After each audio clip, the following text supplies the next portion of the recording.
गांधी नावाचं एक असं शस्त्र आहे ज्यामुळे बलाढ्य ब्रिटिश साम्राज्याला सुद्धा हादरा बसलेला. भारताला स्वातंत्र्य मिळवण्यामध्ये महात्मा गांधींची भूमिका ही महत्त्वाची ठरली. पण हे सगळं जग जाहीर असताना आता सांगण्याचं कारण काय, असा प्रश्न तुम्हाला पडला असेल.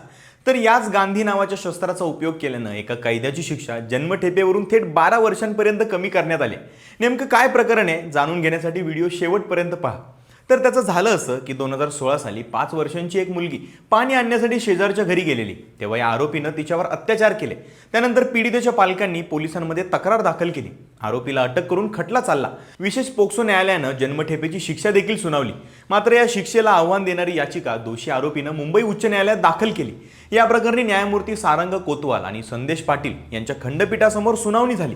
गुन्ह्याच्या वेळी आरोपाचं 20 वर्षांचं लहान वय, तुरुंगातील त्याची चांगली वागणूक आणि महात्मा गांधींच्या विचारावरील निबंध स्पर्धेत घेतलेला सहभाग या बाबी विचारात घेऊन आरोपीची जन्मठेपेची शिक्षा कमी करणं आवश्यक असल्याचं मत न्यायालयानं नोंदवलंय.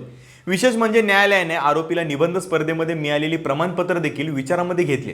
त्यामुळे आरोपीची शिक्षा 12 वर्ष करण्यात आली. यात पीडित बालिकेची साक्ष विचारात घेत न्यायालयानं दोषसिद्धी कायम ठेवली. तेव्हा गांधी नावाचं शस्त्र कधी कुणाच्या उपयोगाला येईल हे सांगता यायचं नाही.